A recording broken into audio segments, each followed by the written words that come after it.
Hi everyone, this is Sambit Tripathi. और जैसा दिख रहा होगा, I am making a video on memory management in C language. So basically इसमें हम देखेंगे कि हम मेमोरी कैसे मैनेज करते हैं in case of pointers. Memory allocation कैसे होता है इन सी, और डीबग कैसे करते हैं मेमोरी इश्यूज को। वो डीबगिंग वाला पार्ट हम अगले कुछ वीडियोस में करेंगे।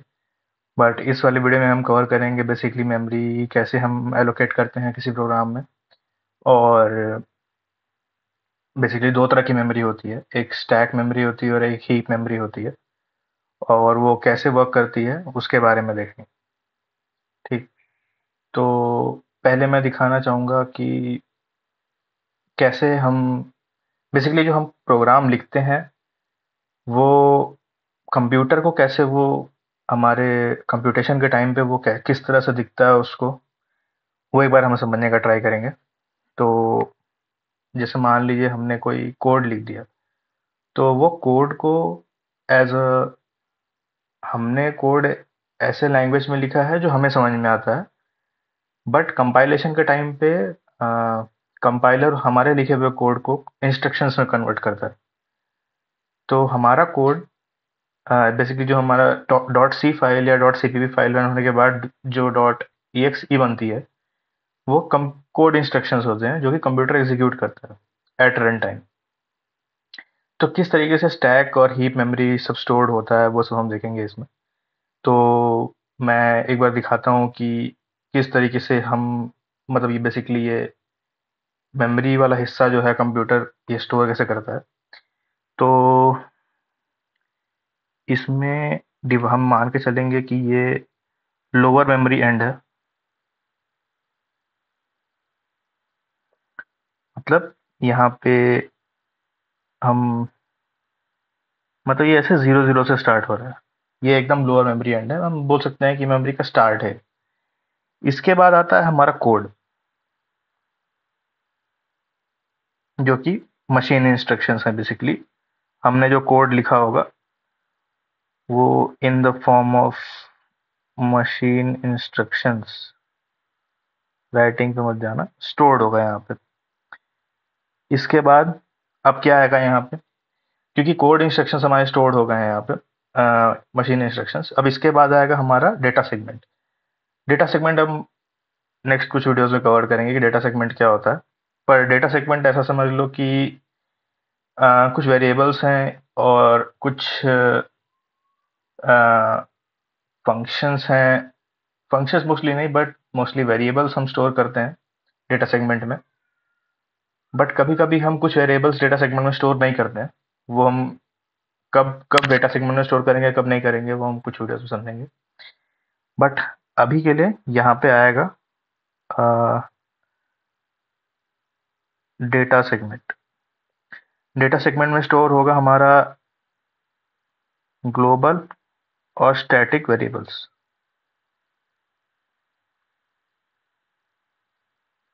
ठीक है। अब धीरे धीरे हम यहाँ से हम ऊपर से नीचे जो है हम मेमोरी बढ़ती जा रही है। मतलब बेसिकली ये 0x000 होगा, तो मान के चलो ये 0x000 ए बोल देंगे हम इसको, क्योंकि हेक्साडेसिमल में है। हेक्साडेसिमल में पता ही होगा 0 से 9 और फिर ABCDEF, ये इतनी वैल्यूज होती हैं। तो F तक हम जाते हैं, तो मान के चलते हैं हम यहाँ A तक आ गए। इसके बाद हमारा होगा हीप। अब हीप क्या होता है, एक बड़ा डेटा सेगमेंट, एक बड़ा डेटा चंक होता है हमारे कंप्यूटर की मेमोरी में, वो उसे बोलते हैं हम हीप। तो हीप यहाँ पे स्टार्ट होता है उसके बाद, और जिसको हम बोल सकते हैं बेसिकली डायनेमिकली एलोकेटेड मेमोरी।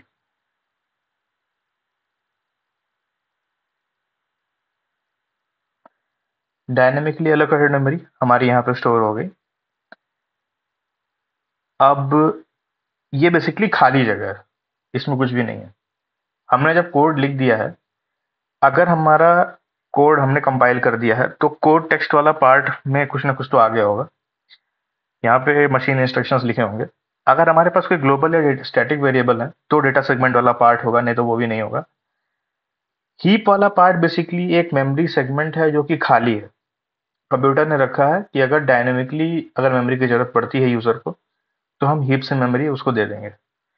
ये बेसिकली ऑपरेटिंग सिस्टम डिसाइड करता है कि कहाँ से मेमोरी देनी है, कहाँ से नहीं देनी है। उसके भी 2-3 मेथड होते हैं कि हीप से मेमोरी हम किस तरीके से ले सकते हैं, बट वो हम कुछ आने वाले वीडियोस में देखेंगे, अभी के लिए नहीं। अभी के लिए तो समझ लो कि इसके बाद हीप आ गया। इसके बाद कुछ जगह रहती है जिसको हम बोल सकते हैं कि ये अनयूज्ड मेमोरी है। अनयूज्ड मेमोरी मतलब क्या हो गया, बेसिकली बोल लो अवेलेबल है, ये जगह अवेलेबल है। क्यों अवेलेबल है, अभी समझेंगे। इसके बाद आता है हमारा स्टैक। स्टैक आ गया। स्टैक क्या होता है? स्टैक में बेसिकली हमारा फंक्शंस और लोकल वेरिएबल स्टोर करते हैं हम। तो हमारा फंक्शन कॉल्स और लोकल वेरिएबल्स, और यहाँ हम मान के चलते हैं हमारी मेमोरी खत्म हो। अब ये है बेसिकली हम मान के चलेंगे कि हम किसी हायर मेमोरी पे आ गए हैं।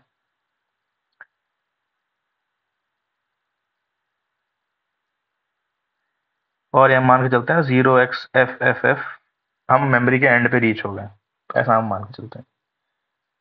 अब हम ये जो बीच की खाली जगह है, अनयूज्ड मेमोरी, इसका क्या काम है? क्यों नहीं हम ये मेमोरी स्टैक को असाइन कर देते हैं, या क्यों नहीं हम ये मेमोरी हीप को असाइन कर देते हैं? इसका बेसिकली यूज समझ में आता है, क्योंकि हमें नहीं मालूम है हमारे प्रोग्राम रन करते टाइम कि हीप को कितनी मेमोरी की जरूरत पड़ेगी और स्टैक को कितनी मेमोरी की जरूरत पड़ेगी। और प्रोग्राम रन करते टाइम हमारा स्टैक और हीप दोनों एक्सपैंड होता है, तो हम कुछ मेमोरी बीच में खाली छोड़ देते हैं कि अगर स्टैक और हीप अगर मेमोरी एलोकेशन चाहते हैं, तो वो इस अनयूज्ड मेमोरी वाले एरिया से मेमोरी हम एलोकेट कर सकते हैं हीप को या फिर स्टैक को।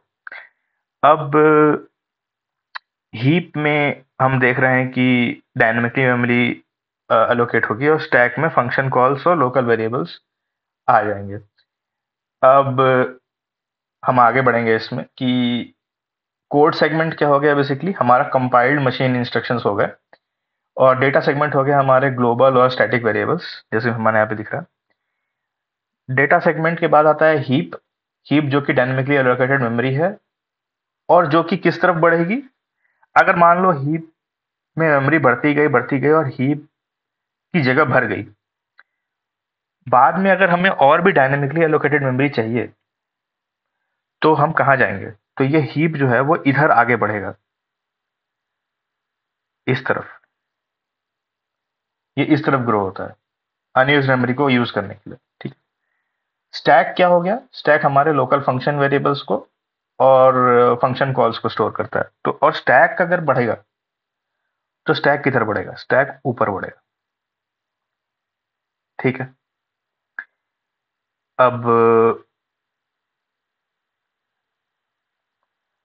अब इसमें यह है कि अब इसके बाद हम देखते हैं कि स्टैक मेमोरी किस तरीके से यूज होती है। तो उसके लिए चलेंगे कोड बेस पे। अब इसमें ये हमारे पास, मैंने कुछ कोड पहले से लिख के रखा है। तो ये है बेसिकली स्टैक मेमोरी का लोकेशन का कोड। अब मैं एक बार थ्रू करा देता हूँ आप लोग को इस कोड से। बेसिकली ये फंक्शन ए है। फंक्शन ए में हमने एक वेरिएबल क्रिएट किया इंट एक्स 10। फिर हम प्रिंट कर रहे हैं कि हम इस फंक्शन के अंदर हैं और वेरिएबल इसकी वैल्यू। फिर हमने फंक्शन बी कॉल किया, और फंक्शन बी यहाँ लिखा हुआ है। फंक्शन बी में हमने एक और वेरिएबल क्रिएट किया जो कि ट्वाइस है इस नंबर के जो यहाँ पे हमने बनाया है, ए एक्स। और फिर हमने ये एक्स प्रिंट कर दिया, ठीक है। इस पे हम बाद में आएंगे इन्फिनिट रिकर्जन पे। इंट मेन अभी हमारा मेन फंक्शन है, यहाँ से हमने फंक्शन ए कॉल किया। तो अब ये कैसा दिखेगा? बेसिकली होना क्या चाहिए, होगा क्या फंक्शन ए कॉल करने के बाद x10 है, इनसाइड फंक्शन ए एक्स, यहाँ पे एक्स आएगा, इनसाइड फंक्शन ए एक्स की वैल्यू प्रिंट कर देगा ये, और फिर वाई में जाके वाई की वैल्यू जो कि डबल है वो प्रिंट कर देगा। तो एक बार रख करके देखते हैं। ठीक है, इनसाइड फंक्शन ए x10 हो गया, इनसाइड फंक्शन बी y20 हो गया। अब ये कोड में हमने वैल्यू देख ली, बट ये काम किस तरह से कर रहा होगा। तो अब एक काम किस तरीके से कर रहा होगा वो देखने के लिए हम समझते हैं इसमें कि कैसे हुआ होगा ये काम। सो बेसिकली जब हमारा मेन कॉल हुआ, मेन कॉल होने के बाद हमने फंक्शन ए कॉल किया। ठीक है, फंक्शन ए कॉल करने के बाद अब इसमें हमने क्या किया, फंक्शन ए के अंदर की बात करते हैं। फंक्शन ए के अंदर हमने एक इंटीजर वेरिएबल क्रिएट किया जो कि 10 है। ठीक है, तो और इसके बाद हमने क्या किया, एक और फंक्शन है फंक्शन बी, ये कॉल किया। ये दो चीजें हो रही हैं इस फंक्शन के अंदर। ठीक है, तो अब मेन ने जो फंक्शन ए कॉल किया है, तो फंक्शन ए के लिए एक स्टैक फ्रेम बनेगा।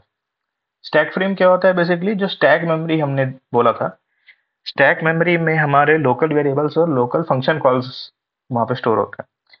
तो स्टैक मेमोरी मान लो कि अ, इस तरीके का एक स्टैक हो गया।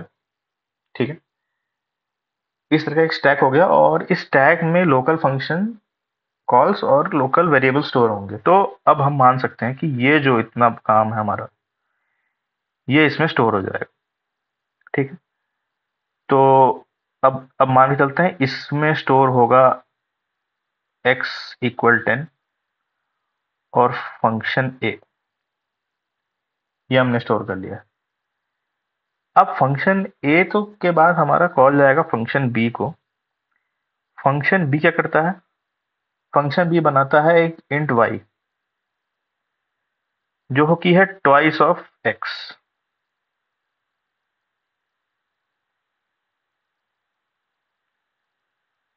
ट्वाइस ऑफ एक्स, ठीक है, और इसके बाद हम वो प्रिंट कर देते हैं, और फिर हम यहां से रिटर्न करते हैं, हम कोई और फंक्शन कॉल नहीं करते। अब क्या होगा, इस स्टैक फ्रेम के ऊपर एक और, ये वाला जो हमने ये स्टैक फ्रेम इसके लिए जो बना है, एक नया स्टैक फ्रेम बनेगा, और ये इस फंक्शन ए के स्टैक फ्रेम के अंदर जाएगा, इस स्टैक फ्रेम में। ठीक है, तो अब यहां कॉल होगा फंक्शन बी, ये फंक्शन बी का स्टैक फ्रेम है। और फंक्शन बी के स्टैक फ्रेम में एक गड़बड़ हो गई।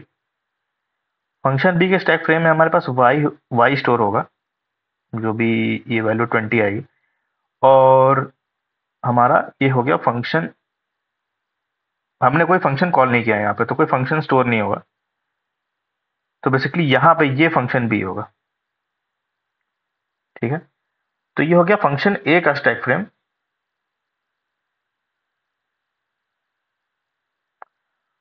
और ये हो गया फंक्शन बी का स्टैक फ्रेम। तो अब बेसिकली अब मान लेते हैं एक केस जहां पे अब हमें यह समझ में आ गया कि इंट एक्स जो था वो फंक्शन ए के स्टैक फ्रेम में है। फंक्शन बी का स्टैक फ्रेम बनेगा तो उसमें वाई की वैल्यू स्टोर हो जाएगी। अब उसके बाद हम वहां से रिटर्न करके कहाँ जा रहे हैं, कोड में देखते हैं।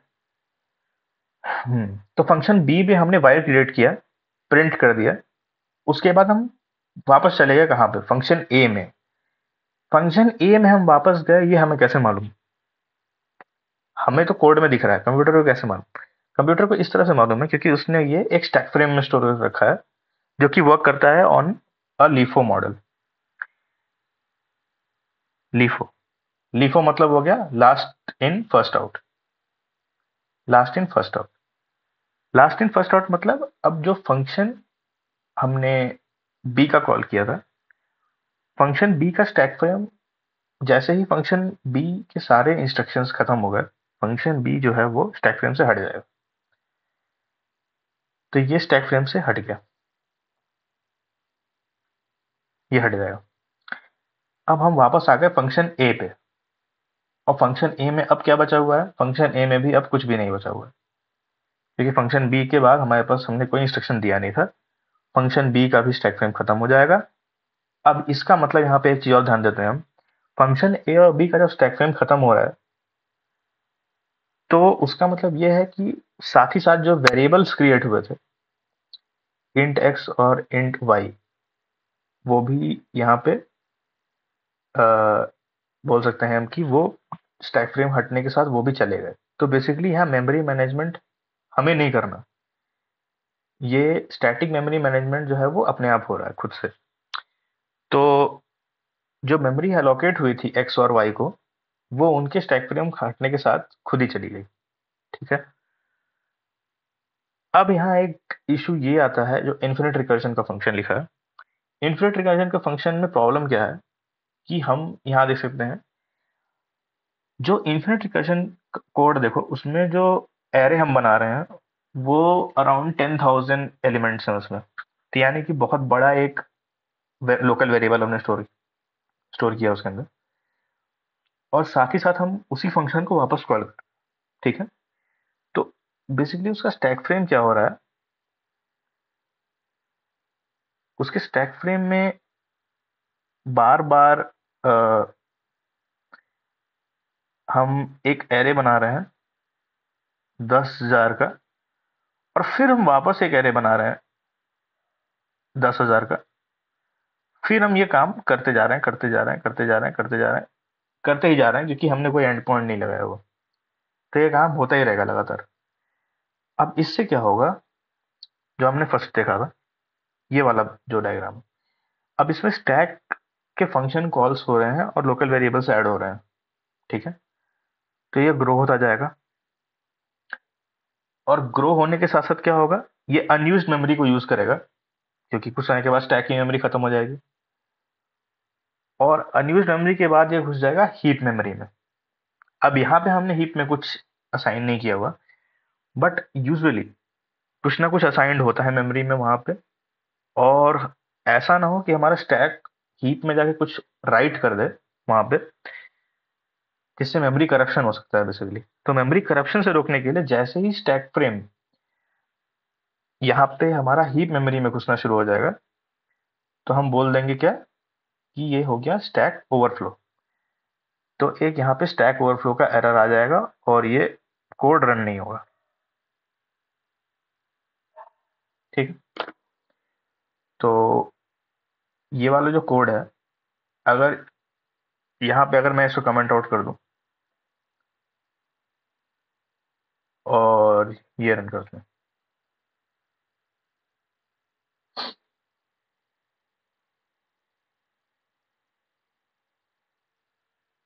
देखो कोई आउटपुट नहीं आया, और इसमें दिखा रहा है command executed now, took 5.417 seconds and failed.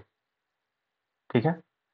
अगर हम, ये तो वीएस कोड है, अगर प्रॉपर हम टर्मिनल में रन करेंगे तो हमें स्टैक ओवरफ्लो का एरर दिखेगा। स्टैक ओवरफ्लो क्यों आया? क्योंकि जो स्टैक फ्रेम हमने बनाया था, स्टैक फ्रेम में इतने ज्यादा फंक्शन कॉल्स हमने स्टोर कर लिए, जो कि अनयूज्ड मेमोरी को एक्सीड करने के बाद हीप पे शायद हिट हो गए, और हीप की मेमोरी को हम ओवरराइट ना कर दें, मेमोरी बेसिकली करप्ट ना हो, उसको बचाने के लिए हमने एक हमारा कंप्यूटर है वो बेसिकली स्टैक ओवरफ्लो का एरर दे देता है हमको। ठीक है। तो यहाँ पे हम हमें क्या समझ में आया कि हर एक फंक्शन को अपना एक स्टैक फ्रेम मिलता है। फंक्शन ए कॉल होगा, वो एक्स को बनाएगा। फंक्शन बी कॉल होगा, वो वाई को बनाएगा, और फंक्शन बी का स्टैक फ्रेम ए के अंदर स्टोर रहेगा। पर जब बी खत्म हो जाएगा, तो वो अपने मेमोरी को अपने आप फ्री कर देगा। तो बेसिकली हमें क्या समझ में आता है कि फर्स्ट पॉइंट तो ये है कि जो कि स्टैटिक मेमोरी है, इसको मैनेज करने की जरूरत नहीं है।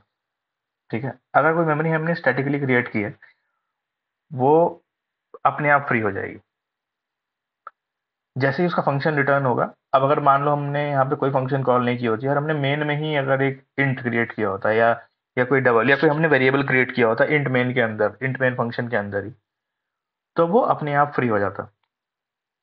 हमें उसे फ्री मैनुअली करने की ज़रूरत नहीं पड़ती, क्योंकि उसका जो फंक्शन, बेसिकली मेन फंक्शन जो कॉल हुआ है उसका भी एक अलग स्टैक फ्रेम बना है।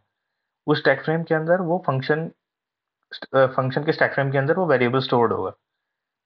वो वेरिएबल स्टोर्ड जो है उसके हटने के जैसे ही उसका स्टैक फ्रेम एंड हुआ, वो वेरिएबल भी हट गया और मेमोरी फ्री हो चुकी है, जो कि बाद में कोई और प्रोग्राम उस मेमोरी को यूज़ कर सकता है। तो हमें यहाँ पे मैनुअली फ्री करने की जरूरत नहीं, ऑटोमेटिकली फ्री हो जाता है। तो ये हो गया कि इज ऑटोमेटिकली फ्रीड। ठीक है। अब तो अब क्या हो गया कि stack memory, but stack memory में एक बेटर चीज, ये तो एक पहली चीज तो ये हो गई कि ये ऑटोमेटिकली फ्री हो जाता है। अ, और एक अच्छी बात क्या है इसमें कि स्टैटिक मेमोरी फास्ट है। फास्ट है किससे? फास्ट है हीट हीट मेमोरी से। ठीक है। बट इसमें क्या दिक्कत क्या है कि अगर हमने मैनेज नहीं किया स्टैटिक मेमोरी को, तो हमें एक स्टैक ओवरफ्लो का एरर मिल सकता है। ठीक है।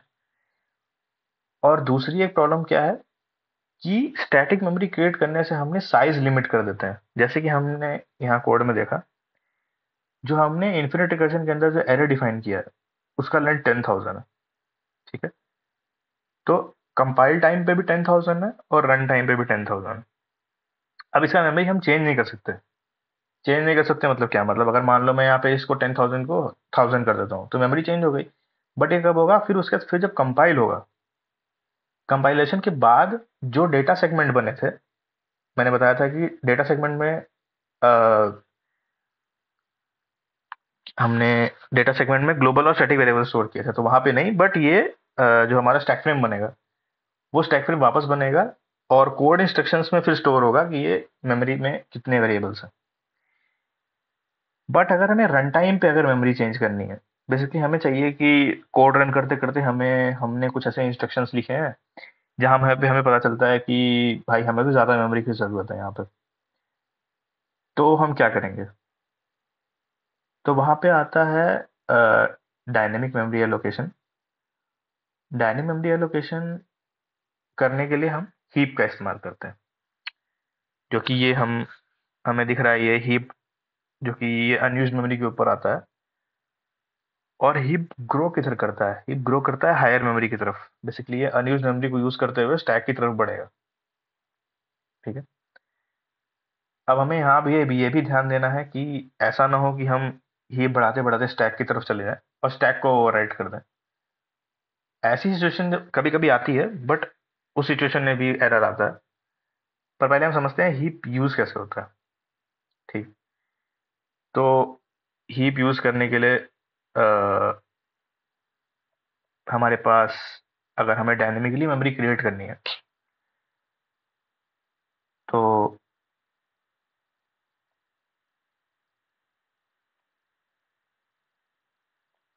डायनेमिक मेमोरी क्रिएट करने के लिए हमारे पास तीन कमांड होती हैं। बेसिकली तीन फंक्शन आप मान लो। तीन फंक्शन हो गए हमारे पास। मैलॉक, एक होता है कैलॉक, और एक होता है रीएलॉक। ठीक है। अब मैलॉक मैलॉक जो हो गया वो हमारा हमें एक चंक ऑफ मेमोरी प्रोवाइड करता है। ठीक है। बेसिकली अगर हम इसे बता दें कि मैलॉक का अगर हम डेफिनेशन देखें, तो मैं कोड में दिखाता हूँ। यहाँ पे हीप मेमोरी का अगर हम ये कोड देखेंगे, अभी समझने का ट्राई करते हैं। तो मैलॉक में हमें सिर्फ एक ही आर्गुमेंट देना होता है कि हमें कितने साइज की मेमोरी चाहिए। तो यहाँ पे साइज ऑफ इट दे दिया, मतलब एक इंटीजर को जितनी मेमोरी चाहिए होती है हमने वो उतनी मेमोरी इस पॉइंटर को असाइन कर दिया है यहाँ पे। ठीक है। अगर पॉइंटर्स में अगर आपको डिफिकल्टी हो तो आप कमेंट सेक्शन में लिख सकते हो, तो मैं पॉइंटर्स भी इन डिटेल डिस्कस कर लूंगा। बट अब मैलॉक में हमें ये बताना होता है कि अ, हमें कितनी मेमोरी की ज़रूरत है, और वो उतनी मेमोरी है वो हमें हीप के थ्रू हमें प्रोवाइड कर देगा। और अगर यहाँ पे हम कैलॉग देखें, कैलॉग का भी एक पार्ट है, कैलॉग भी हमें मेमोरी असाइन करता है। रीअलॉग क्या होता है, अगर मान लो हमने डायनेमिक मेमोरी ले ली है, मान लो हमने पांच, एक एरे बना दिया डायनेमिक मेमोरी लेके, जिसका साइज 5 है, 5 एलिमेंट आ सकते हैं उसके अंदर। बट हमें रन टाइम पे पता चलता है कि 5 नहीं, हमें तो 6 चाहिए या 7 चाहिए। तो अब वो जो 5 साइज ऑफ इंटीजर का जो हमें चंक मिला है, अब उसको हम एक्सपेंड कैसे करेंगे? तो हम उसी एड्रेस को एक्सपेंड कर सकते हैं रीअलॉग से। बट रीअलॉग को क्या होता है, रीअलॉग को हमें 2 आर्गुमेंट देने पड़ते हैं। और वो 2 आर्गुमेंट क्या होते हैं, यहाँ पे एक ही आर्गुमेंट देना होता है, बेसिकली साइज। ठीक है, यहाँ पे 2 आर्गुमेंट देने होते हैं। एक तो वो पॉइंटर, जिस पॉइंटर पे हम चाहते हैं रिसाइज करना, और अब ये न्यू साइज देना पड़ता है, तो वो न्यू रिटर्न कर देगा। बहुत सारी और प्रॉपर्टीज होती हैं इन तीनों की। इनके साथ साथ एक फंक्शन और होता है जो कि बहुत ही इंपॉर्टेंट है, क्योंकि हमने यहाँ पे समझा कि हीप मेमोरी बढ़ती जा रही है, बढ़ती जा रही है। और अगर हीप मेमोरी ऐसे ही यूज होती रही और हमने वो मेमोरी फ्री नहीं की, क्योंकि स्टैक में एक अच्छी बात ये थी कि वो मेमोरी अपने आप फ्री हो जाती थी। बट यहाँ पे अगर हमने फ्री नहीं किया तो ये मेमोरी, हीप मेमोरी भरती जाएगी और फिर हम स्टैक की तरफ बढ़ने लगेंगे, जो हम नहीं चाहते। बेसिकली सारी मेमोरी यूज हो जाएगी। तो हम, एक और फंक्शन यहाँ पे होता है जिसको बोलते हैं फ्री। और फ्री को भी हमें एक ही चीज देनी होती है, वो पॉइंटर। ठीक है, मैलॉक और कैलॉक में भी डिफरेंस होता है। मैलॉक बेसिकली एक मेमोरी ऑफ चंक असाइन कर देता है हमको, जिसमें गार्बेज वैल्यू होती है। अगर आप बेसिकली पांच पांच एक एक एरे बनाते हो जिसमें 5 एलिमेंट होंगे डायनेमिकली मैलॉक यूज करके, तो पांचों जो एलिमेंट अगर आप एक्सेस करोगे तो उसमें कुछ भी गार्बेज वैल्यू पड़ी होगी। बट कैलॉग क्या करता है, जो वो 5 एलिमेंट हमें देगा, सब में 0 वैल्यू स्टोर्ड होगी। बस डिफरेंस यही है इसमें। अब ये जो तीन है, ठीक है, इन तीनों का एक रिटर्न टाइप होता है, जिसे हम बोलते हैं कि ये एक वॉइड पॉइंटर रिटर्न करते हैं। वॉइड पॉइंटर क्या होता है? अब इन तीनों का रिटर्न टाइप होता है एक वॉइड पॉइंटर। और वॉइड पॉइंटर मतलब ये किसी भी टाइप का पॉइंटर नहीं है। ठीक है, और ये हमें चाहिए भी, क्योंकि क्या पता हमें ये पॉइंटर जो हम डायनेमिक मेमोरी डायनेमिक मेमोरी ले रहे हैं, ये हमें पॉइंटर ये एक इंटीजर के लिए चाहिए हो, या हमें एक फ्लोट के लिए चाहिए हो, या फिर हमें किसी क्लास के लिए चाहिए हो। क्लास का कॉन्सेप्ट हमारा सी प्लस प्लस में आता है, बट अगर हम सी में देखें तो हम स्ट्रक्ट यूज करते हैं, स्ट्रक्चर। तो अगर हमने एक स्ट्रक्चर बनाया है तो हो सकता है मे बी हमें ये मेमोरी स्ट्रक्चर के लिए चाहिए हो। तो हमें वो जो हमें ये पॉइंटर मिला है, हमें वो टाइप कास्ट करना पड़ता है उस डेटा वेरिएबल में जिसमें हमें वो मेमोरी चाहिए। तो इसीलिए तीनों जो फंक्शंस हैं, ये तीनों फंक्शंस एक वॉइड पॉइंटर रिटर्न करते हैं। तो अब इसको और अच्छे से समझने के लिए कोड देखते हैं। तो हीप में, यहाँ पे हीप मेमोरी का कोड है। इसमें क्या हो रहा है कि इंट मेन में हमने एक फंक्शन कॉल किया कि एलोकेट मेमोरी। ठीक है, अब यहाँ पे हमने एक पॉइंटर बनाया है, इंटीजर पॉइंटर। मैलॉक में हमने क्या साइन कर दिया, इसे क्या दे दिया है कि हमें इंटीजर जितने साइज की मेमोरी दे दो। अब याद रहे कि ये वॉइड पॉइंटर रिटर्न करता है, तो हमें इसे टाइप कास्ट करना पड़ेगा। तो हमने इसे टाइप कास्ट कर दिया। अब कभी कभी क्या होता है, हमारा ऑपरेटिंग सिस्टम कभी कभी ये मेमोरी असाइन नहीं कर पाता। होता नहीं है वैसे जनरली, बट कई बार हो भी सकता है कि ये पॉइंटर को हमें मेमोरी असाइन ना कर पाए। उस केस में अगर हम आगे बढ़ जाते हैं कोड में, और हम अपना फंक्शन जो भी है शुरू कर देते हैं, काम आगे हमने राइटिंग शुरू कर दी, हमने एनालिसिस शुरू कर दी, हमने इंटरप्ट्स वगैरह ऐड कर दिए, हमने एक्सेप्शंस हम लिखने लग गए। बट हमारी मेमोरी करप्ट है, क्योंकि हमने कुछ मेमोरी मिली नहीं है अभी तक, क्योंकि ओएस ने मेमोरी हमें दी ही नहीं है। तो वो केस से बचने के लिए हम पहले ही चेक करते हैं कि पॉइंटर कहीं नल तो नहीं है, क्योंकि अगर जो वर्ड पॉइंटर हमें रिटर्न किया ऑपरेटिंग सिस्टम ने, अगर उसमें मेमोरी नहीं है तो वो नल रिटर्न करता है। तो यहाँ पे अगर पॉइंटर नल रहेगा तो हम एक यहाँ पे बेसिकली एक एरर दे देंगे कि एरर मेमोरी एलोकेशन है, और हम यहाँ से रिटर्न हो जाएंगे। और अगर ये नहीं होता है तो हमने यहाँ पे पॉइंटर को वैल्यू असाइन कर दी है 42। और ये वैल्यू स्टोर्ड इन हीप को प्रिंट कर देगा, और हम यहाँ पे पॉइंटर को फ्री कर देंगे। तो ये तो बहुत बेसिक कोड हो गया। यहाँ पे प्रॉब्लम क्या है? अच्छा, इसने इतने पार्ट को कोड बनाना किया। बेसिकली अगर आप ऐसा सेलेक्ट करते हो तो जस्ट ये इतने को ही रन करेगा। ठीक है, तो सेलेक्ट किए बिना रन करते हैं।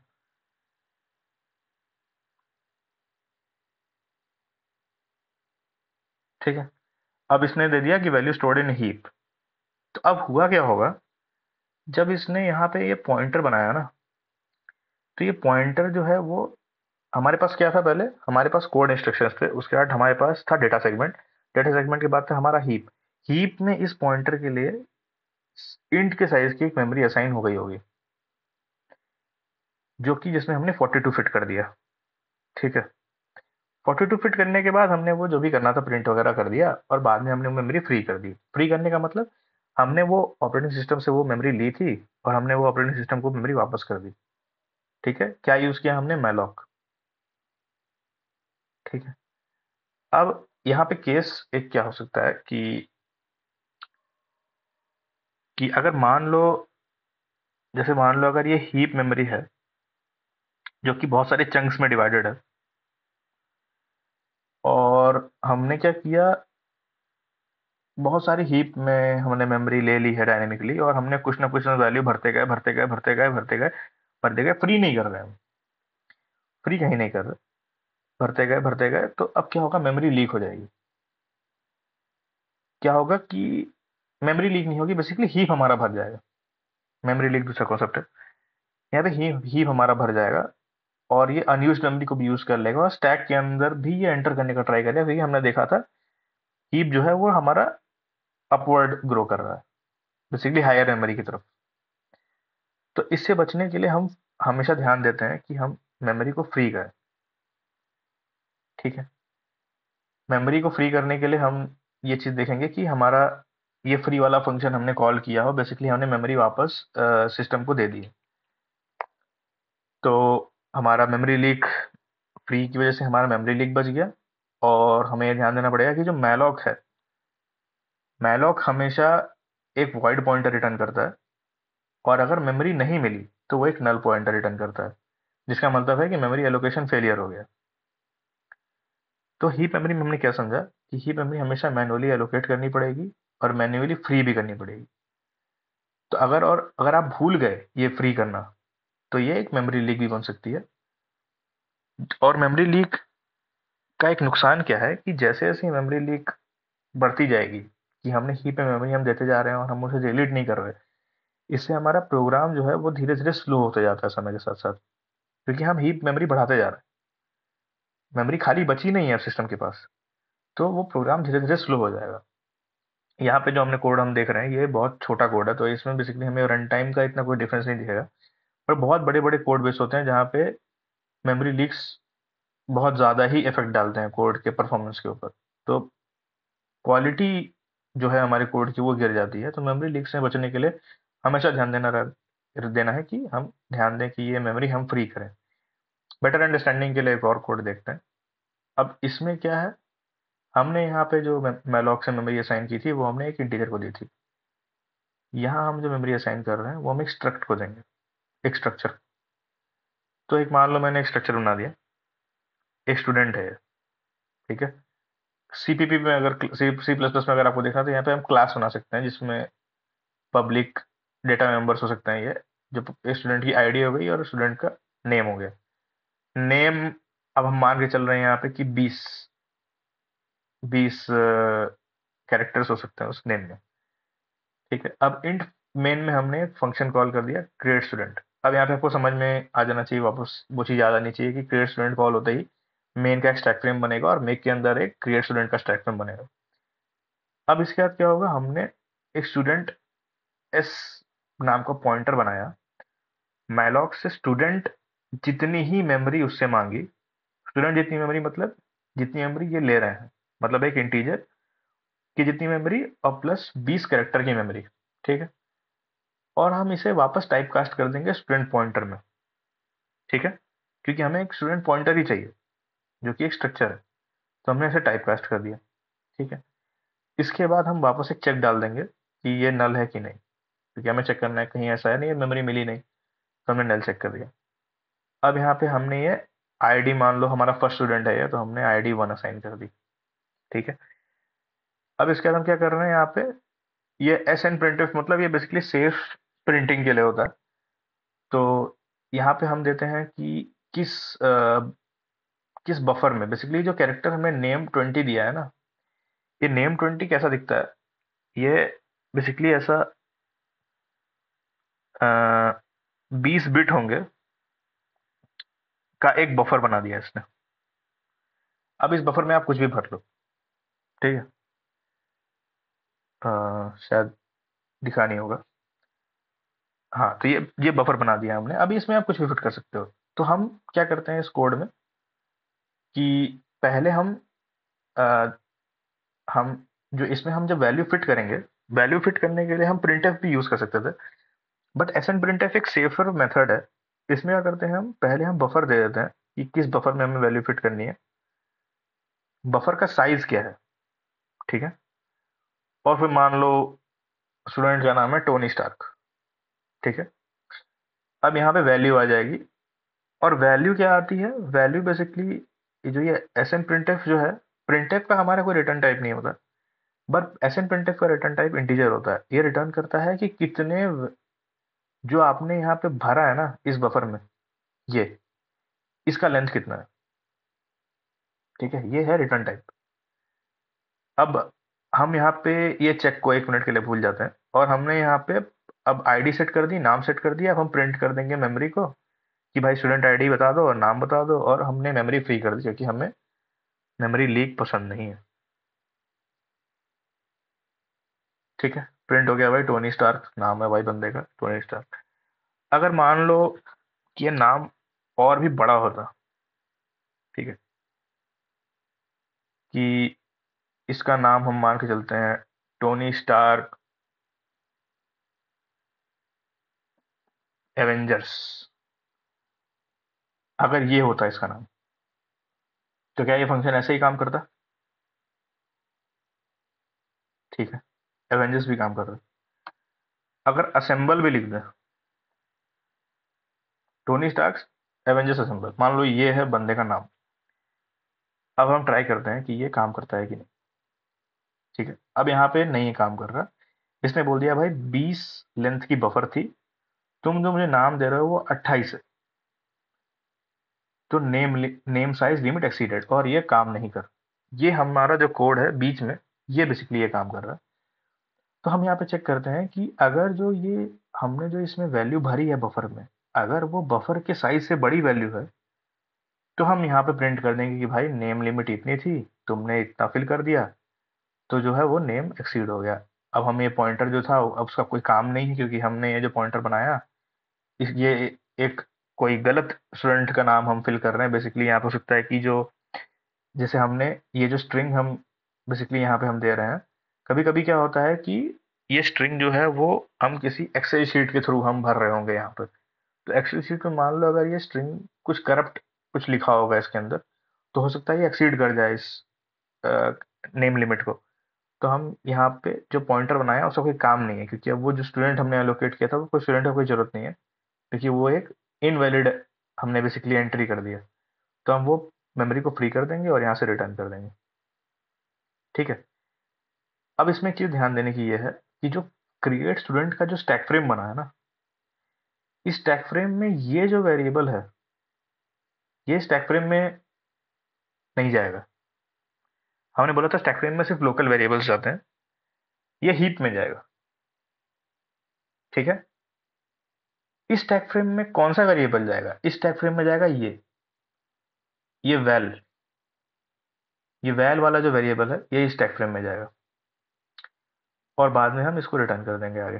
ठीक है, और जैसे ही स्टैक फ्रेम खाली होगा, पहले हम इस हीप में मेमोरी जो गई उसको फ्री कर देंगे। इस स्टैक फ्रेम के हटने के बाद जो है हमारा ये वेरिएबल था वैल, ये भी हट जाएगा, और फिर मेन में हम एंटर कर देंगे और मेन की स्टैक फ्रेम भी खाली हो जाएगी, क्योंकि उसके आगे हमने क्रिएट स्टूडेंट के बाद हम रिटर्न 0 कर दे रहे हैं, तो ये भी स्टैक फ्रेम खाली हो गई। अब हम साइड बाय साइड कंपैरिजन देखते हैं स्टैक और हीप का। तो यहाँ पे हमने एक फंक्शन बना के रखा है स्टैक, और एक फंक्शन बना के रखा है हीप। तो इसमें क्या है कि यहाँ पे हमने एक एरे बना दिया नॉर्मली, और वो एरे में हमने वैल्यू फिल करते जा रहे हैं, और हम स्टैक चेक कर रहे हैं कि स्टैक का एलिमेंट के अंदर क्या स्टोर है और उसका एड्रेस क्या है। ठीक है, %p को यूज करते हैं हम एड्रेस देखने के लिए, और यहाँ पे हम m% यूज कर रहे हैं। बेसिकली m% को हम रीड कर सकते हैं एड्रेस ऑफ एरे का वेरिएबल, जो कि हम आई को एक्सेस कर रहे हैं। तो एड्रेस ऑफ एरे आई। अब इसके बाद एक हीप फंक्शन है। हीप फंक्शन में हमने यही एरे बनाया है, बस हमने इसे डायनेमिकली बनाया है। फिर से हम एक चेक लगा देंगे एरे का, और यहाँ पे हम फिर से वही लूप लगाएंगे जहाँ पे हम एरे में एलिमेंट स्टोर कर रहे हैं। बट बीच में हमें ध्यान आया अचानक कि भाई रीएलोकेट करनी है मेमोरी, 10 साइज का एरे चाहिए, तो भाई 10 साइज का कर दिया। अब इसके बाद हम फिर से उसके अंदर मेमोरी भर देंगे, और हमें यहाँ फ्री करना है। यहाँ पे हम फ्री नहीं कर रहे, यहाँ पे हमें फ्री करना पड़ेगा, और हम स्टैक फंक्शन कॉल कर देंगे और हीप फंक्शन कॉल कर देंगे। तो देखते हैं कैसा आता है। तो यहाँ पे स्टैक, हाँ स्टैक के लिए इसने प्रिंट कर दिया कि भाई 0 1 2 3 4 स्टोर हो गया है, और उनका एड्रेस स्टोर कर दिया है। आप देख सकते हो 8 के बाद सी आ गया। सी मतलब क्या हो गया, 9 A B C, मतलब 4। 4 जो कि साइज है इंटीजर का। 4 4 4, सी के बाद 4 आ गया, 0 हो गया, एफ भी 0 हो गया, और ई एफ हो गया, मतलब 4 4 4 ये बढ़ते जा रहा है। और हीप में क्या है, हीप में हमने स्टोर कर दिया है हमारा जो हमारे जो वेरिएबल्स थे, तो वो 0 4 8 वो भी इंटीजर में स्टोर हो रहे हैं, इसलिए उनका भी वेरिएबल वैल्यू 4 है। बाद में हमने रीएलोकेशन किया था, और उसके बाद जो नई हीप बनी है उसमें आप देखो कि जो 0th एड्रेस था, हम लास्ट इसका एड्रेस देखो 007 A1 A90, और इसका एड्रेस 007 A1 A90। मतलब अभी तक जो हमने हीप में जो ये एरे बनाया था, वो एरे वहीं पे है। बस हमने क्या किया है, उस एरे को थोड़ा लेंथ में लंबा कर दिया। तो अगर अच्छा, अगर मैं डायग्राम में समझाऊं, तो बेसिकली जो हमने ये एरे बनाया था डायनेमिकली, जिसमें 5 एलिमेंट स्टोर थे, रीअलॉक के कॉल होने के बाद ऐसा नहीं होता कि ये इसको उड़ा देगा। हो भी सकता है, हो भी सकता है अगर हमारे पास next chunk of memory available नहीं है इसके आगे, जस्ट इसके आगे अगर हमारे पास मेमोरी अवेलेबल होगी तो वो इसको दे देगा। बट यहाँ पे क्या हुआ, मेमोरी अवेलेबल थी तो उसने क्या किया, इसको ऐसे ही मेंटेन रखा, और इसके आगे जस्ट 5 और इसे दे दिया। ठीक है, तो 10 साइज का हो गया। अगर वही मेमोरी हमारे पास नहीं होती, तो रीअलॉक कभी कभी क्या करता है कि इसे डिस्ट्रॉय करके एक नया 10 साइज का चंक अलोकेट करेगा, और जहां पे हमें फिर देखने को मिलेगा कि जो फर्स्ट एलिमेंट और रीअलोकेशन के पहले था, और लास्ट जो फर्स्ट एलिमेंट रीअलोकेशन के बाद था। अ, तो बेसिकली अगर हम इसमें देखें कोड में, तो जो ये हीप 1 है ना, ये और ये हीप 1, ये दोनों डिफरेंट होंगे अगर वो बेसिकली पिछली वाली जो मेमोरी थी वो डिस्ट्रॉय कर दिया ओएस ने रीअलोकेट करने के लिए। तो यहाँ पे दोनों एड्रेस डिफरेंट होते हैं, यहाँ पे दोनों एड्रेस सेम है, मतलब जस्ट उसने वो मेमोरी को एक्सपैंड कर दिया। तो अब यहाँ पे समझने की बात यह है कि जो पॉइंटर है, वो जो एस पॉइंटर है, यहाँ पे हमने जो बनाया ये कहाँ गया, एस पॉइंटर हमने कहाँ बनाया था, ये बनाया था, ये स्टैक में स्टोर हो जाएगा। बट एक्चुअल स्टूडेंट डेटा जो है वो हीप में स्टोर होगा। जो ये डेटा है वो हीप में स्टोर हो रहा है। ये वेरिएबल जो है वो स्टैक फ्रेम में है, और साथ ही साथ ये वैल जो हमने बनाया है टीचर, ये भी स्टैक फ्रेम में। बट जो ये जो स्टोरेज है, ये स्टोरेज होगी हीप के अंदर। ठीक है, और यहाँ पे हम ऐसे ही देख सकते हैं कि स्टैक और हीप साथ साथ कैसे काम करता है। ये एरे जो हमने बनाया है, ये जो है ये स्टैक में स्टोर्ड होगा। बट जो ये मेमोरी है, इस एरे एरे बेसिकली एक मेमोरी को पॉइंट कर रहा है। ठीक है, तो जो मेमोरी को जिस मेमोरी को ये पॉइंट कर रहा है, वो पॉइंटेड मेमोरी कहाँ पे रखी है? वो पॉइंटेड मेमोरी हीप। तो ये एरे जो है वो स्टैक में है और पॉइंटेड मेमोरी हीप में है, इसलिए हमें ये हीप को फ्री करना पड़ेगा। तो यहाँ फ्री करने का मतलब क्या है, जितनी मेमोरी हमने इसे हीप से दी थी वो वापस हमने दे दी इसको। तो अब अ, इस वीडियो की समरी क्या रहती है, समरी कर लेते हैं एक बार। समरी ये हो गया कि स्टैक मेमोरी जो है, स्टैक मेमोरी किसके लिए यूज होगी? लोकल वेरिएबल और फंक्शन कॉल को स्टोर करने के लिए, और ये ऑटोमेटिकली मैनेज होता है। ठीक है, तो यहाँ पे कोई भी फ्री टाइप का ये चीज यूज नहीं करता, ये ऑटोमेटिकली मैनेज होगा।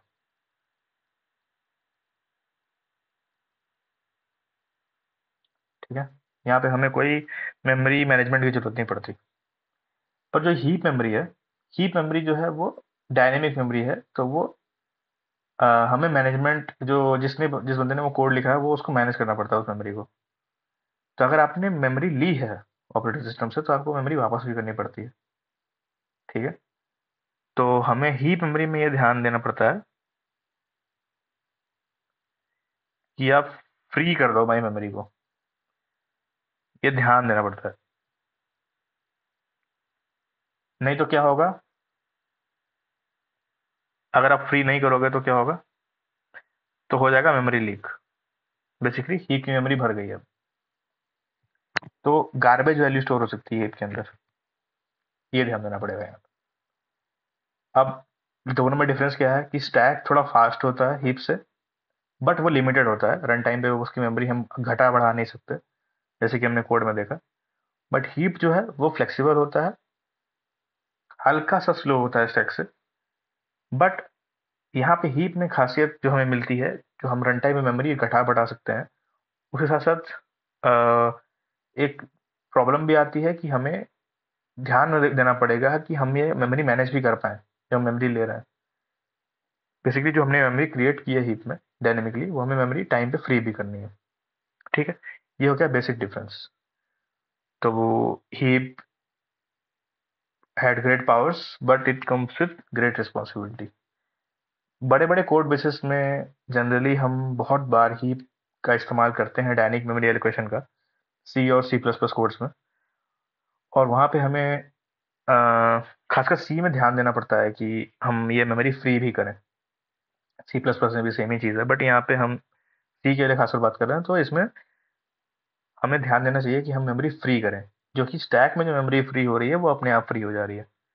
तो ये बेसिकली, अगर आपको अंडरस्टैंड करना है कैसे क्या हो रहा है हमारे कोड में, वो इससे आप समझ सकते हो। ठीक है, और कमेंट्स में आप अगर कोई आपको डाउट हो तो आप बताना इससे रिलेटेड। और I am planning to make the next video related to, we will discuss more about, हम डिस्कस करेंगे मैलॉक, कैलॉग, रीएलॉग और फ्री। जो यहाँ पे हमने फंक्शंस देखे थे, ये चार हमारे फंक्शंस, इनका बेसिकली इम्प्लीमेंटेशन क्या है, क्योंकि एज अ सॉफ्टवेयर इंजीनियर आपको जानना पड़ेगा कि जो आप फंक्शन यूज कर रहे हो, अगर मान लो मैंने वहां पे टाइपकास्ट नहीं किया होता, जैसे हमने कोड में देखा, यहाँ पे हम लाइन 22 में हम इसे इंट स्टार में टाइपकास्ट कर रहे हैं। अगर मान लो मुझे नहीं पता होता कि ये रीअलॉग एक वर्ड पॉइंटर रिटर्न करता है, तो मैं टाइपकास्ट नहीं करता, जो कि एक एरर हो जाता। ठीक है, वो वार्निंग देगा, एरर नहीं देगा, बट वो क्या है बाद में दिक्कत कर सकता है। तो बेसिकली एक अच्छा कोड राइट करने का तरीका ये है कि आप टाइपकास्ट करो, ये जो आपने मैलॉक, रिकैलॉग या रीएलॉक्स यूज किए हैं, और ध्यान दो कि आप जो फंक्शन यूज कर रहे हो उसका इम्प्लीमेंटेशन क्या है। तो नेक्स्ट वीडियो में हम ये डिस्कस करेंगे कि मैलॉक, कैलॉग, रीएलॉग का इंटरनल इम्प्लीमेंटेशन कैसा है, और ये कैसे हम फुल इन डेप्थ अंडरस्टैंड करेंगे कि हीप मेमोरी एलोकेशन में इसको कैसे यूज करते हैं। और अगर वीडियो अच्छा लगा हो तो लाइक करना, सब्सक्राइब करना, बेल आइकन हिट करना, जो भी है सब मैं क्या बोलूँ। और नेक्स्ट वीडियो के लिए रेडी रहना। अ, अगर आपको अच्छा लगे तो अपने पीयर्स में आप शेयर कर सकते हो इस वीडियो को। थैंक्स फॉर वॉचिंग और हैप्पी कोडिंग।